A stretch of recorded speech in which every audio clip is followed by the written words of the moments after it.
Boa tarde, pessoal do YouTube. Aqui quem fala é o Fábio Batista. Hoje, dia 5 de novembro de 2022. Daqui da pracinha Estevão Barbosa Alves, gravando mais um vídeo. Fiquei 3 dias sem postar nada aqui porque o celular quebrou e eu consegui agora um celular novo.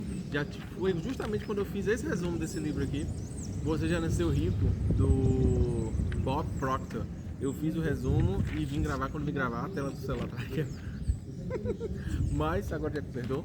Estamos aí no segundo tempo do jogo do Brasil versus Coreia do Sul, e parece que tá 4-0 pro Brasil, tá? Então, a qualquer momento você pode ouvir um gol e aí já sabe que é o pessoal assistindo. Gente, esse foi o resumo que eu fiz e graças a Deus, o universo, todos os seres de luz, o celular agora tem uma memória maior. Enquanto a gente enche essa memória, vamos que vamos gravar o resumo do livro do Bob Proctor, Você Nasceu Rico, que você encontra aqui no YouTube também, e você pode comprar. Vou botar o link aqui na descrição do vídeo, tá? Pra você comprar se você quiser. É um livro meio carinho, porque parece que já esgotaram as edições dele. Eu achei, dos livros que eu falo aqui, é um dos mais caros, assim, em termos de páginas. São 290 páginas e o preço tem 70, novos, assim, 70, 80 reais. Então, eu achei esse mais barato, geralmente 30, 40 é o preço dos livros mais acessíveis, né? E esse livro ele é uma referência. O Bob Proctor é um seguidor do Earl Nightingale e do Napoleão Hill, né? Ele traz essa tradição de crescimento pessoal desses dois, tem até uma conexão. No livro ele menciona muito essas figuras grandiosas ou importantes dentro do ramo do crescimento pessoal, como John Canary, Wallace D. Walters, escritor do A Ciência de Ficar Rico. Tem também o George S. Clason, que a gente fez um vídeo aqui sobre ele. O Bob Proctor também fala. O Bob Proctor nasceu em 1934 e morreu em 2022, nesse ano ainda, no início do ano, acho que foi em janeiro ainda. Era canadense e ficou internacionalmente famoso por palestras, cursos, treinamentos e vídeos no YouTube. Até o final da vida ele ainda gravava bastante vídeos aqui no YouTube, tá? Os capítulos do livro são os seguintes: Eu e o Dinheiro, Quanto é Suficiente, onde ele discute quanto a gente realmente precisa, quanto dinheiro a gente quer ter, né? O Fazedor de Imagens, nesse capítulo 3, o Fazedor de Imagens, ele fala sobre imaginação. Aí vem o capítulo 4, Faça a sua parte e deixe Deus fazer a parte dele. É uma tradução de uma frase em inglês que é basicamente: faça a sua parte e Deus faz o resto, né? Trabalhe sua parte e deixe Deus trabalhar a parte dele. Eu esqueci agora a frase em inglês, mas é porque no dia eu lembrava, mas por três dias que eu fiz esse resumo, ficou só a mensagem. O capítulo 5, ele fala sobre espera e abundância, né? A questão de você não só mentalizar, mas você esperar aquilo que você mentalizou. Ele fala sobre regras de como isso funciona, tá? Se eu não me engano, o Bob Proctor foi mencionado num livro que eu fiz o resumo aqui, que foi o do Andreas Pitar. Ele falou sobre Bob Proctor, sim, falou sobre ele. Eu esqueci o nome do livro do Andreas Pitar. Do André Pitar, se não me engano, é de Sem Teto a Bilionário. Acho que foi esse o livro, né, que a gente leu semana passada. Aí o capítulo 6 fala sobre a lei da vibração e da atração. Nesse livro ele não fala só da lei da atração, mas ele fala da lei da vibração também. Alguns, nesse ramo de crescimento pessoal, eu já vi que falam de cerca de 11, alguns falam de 18 leis. O Robert Greene fala de 48 leis do poder, que eu ia fazer esse livro, mas eu vou aguardar mais um pouquinho, talvez amanhã depois eu faça, tá? Mas hoje está sendo o Bob Proctor. Então tem esse capítulo 6 que fala da lei da vibração e da atração. O capítulo 7 fala sobre correr riscos, e nesse capítulo ele fala um pouquinho sobre porque muitas pessoas falam de crescimento, de avançar, e não fazem o investimento necessário. Esse risco não é risco de vida, não, é o risco às vezes de dar errado, de tentar um projeto novo. Nesse capítulo ele fala isso. Eu ouvi, se eu não me engano, foi no YouTube ou foi no e-book? Acho que foi no e-book. Uma leitura muito agradável, muito boa. Para quem quiser economizar mais, o e-book tem livros muito legais e você paga menos de 20 reais por mês e consegue ouvir vários livros, né? Bem assim, uma promoção bem grande. Aí vem o capítulo 8, Na Ponta da Navalha, né? Tradução literal, né? E acho que in the edge of em inglês ele é na borda da navalha, tradução literal. E o que acontece nessa parte aqui? Ele fala a ideia de que a gente está muito perto de alcançar coisas que a gente deseja. Então, se a gente for perceber, a gente pode estar muito perto mesmo. Eu tô olhando aqui os carros passando, tinha um cavalo ali, chegando aí, que ficar com medo, que a gente quer tomar uma patada de cavalo. Eu hoje. Capítulo 9, não pense ao contrário, ou seja, como você alinhar o seu pensamento de uma forma correta. E o capítulo 10 fala da lei do vazio, que é uma lei intensa. Mas eu já tinha ouvido falar sobre essa lei num livro de uma pastora americana. Eu esqueci, eu tenho que perguntar à minha irmã o nome desse livro. E ela fala sobre 11 ou 18 leis. E uma das leis que ela fala é essa lei do vazio. Praticamente o seguinte: se você não tiver, você vai ter que ter. Acho que o Tony Robbins fala da questão da must em vez de querer. É o que você precisa e não o que você quer. Ele fala como isso, quem conhece o trabalho do Tony Robbins. Ele fala que quando a pessoa geralmente ela tem aquilo como essencial, ela vai e consegue. Então, a lei do vazio tem uma relação parecida com isso aí.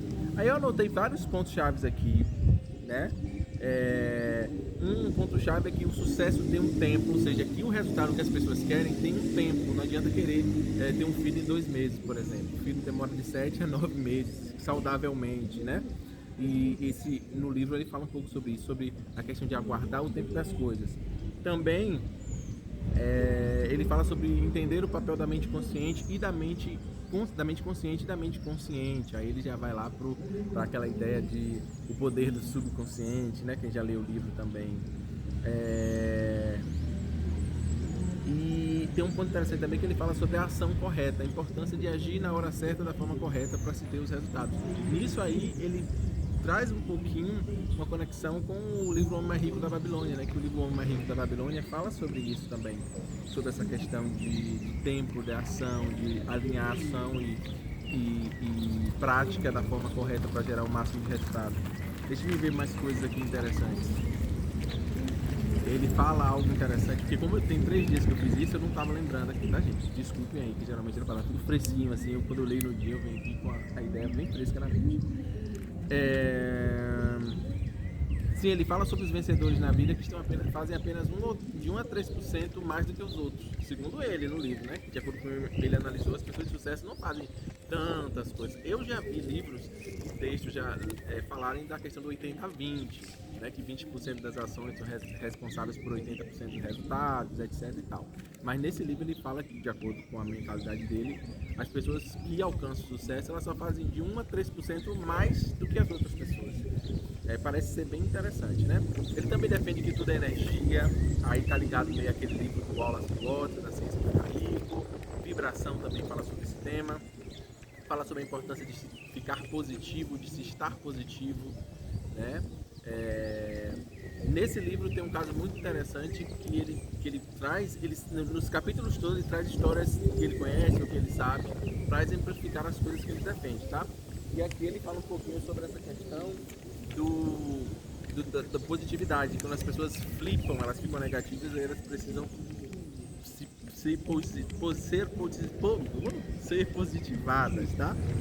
E se outra pessoa pode, você também pode. Essa é a ideia. Ele fala.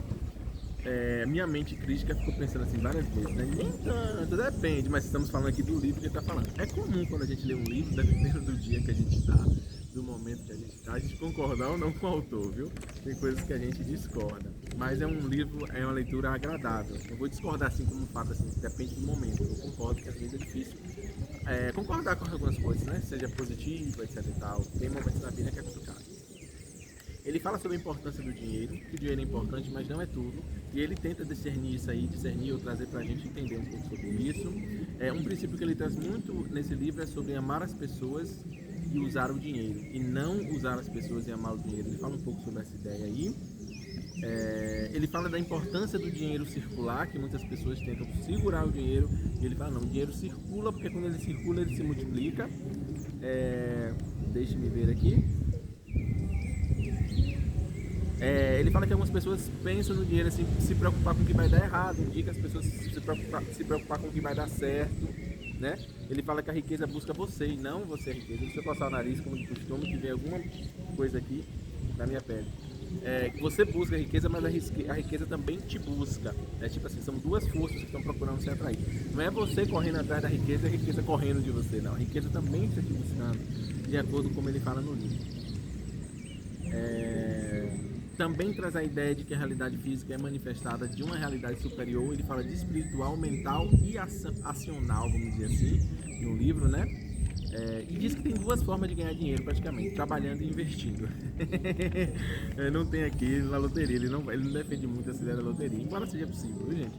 Mas para ele fala que toda organização mental que a gente faz é para trabalhar e investir, para lidar com dinheiro no mundo prático. Não correr risco gera zero resultados. E uma coisa que ele fala aqui muito interessante é que é impossível se expor a grandes ideias e não manifestar elas na nossa vida. Ou seja, se você ficar perto de pessoas, ou eu ficar perto de pessoas, desculpa ainda, porque tem um barulho horrível aí, né? Se eu ficar perto de pessoas de um determinado nível, eu vou produzir aquilo. Tanto a gente costuma ouvir isso sobre as coisas negativas, mas ele fala aqui sobre coisas positivas também. Se você estiver perto de milionários da forma correta, você se tornará milionário, seria para isso aí. Lembrando que ele não fala só de riqueza como monetário, mas que o monetário é uma parte importante da riqueza, sim.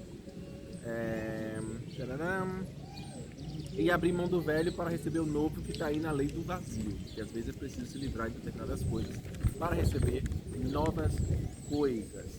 É importante para ele evitar a dúvida, e algo poderosíssimo para o ser humano é quando o desejo e a expectativa se alinham. Desejo e expectativa alinhados geram realidades, geram mudanças radicais. Gente, muito interessante. Ele mencionou alguns autores como Andrew Carnegie, Earl Nightingale, George S. Clason, Wallace D. Walters, Napoleon Hill, John Connery e esse foi o que eu anotei. O resumo que eu fiz aqui foi também a partir do momento... Ops! O vento derrubou. Vamos voltar. Voltamos.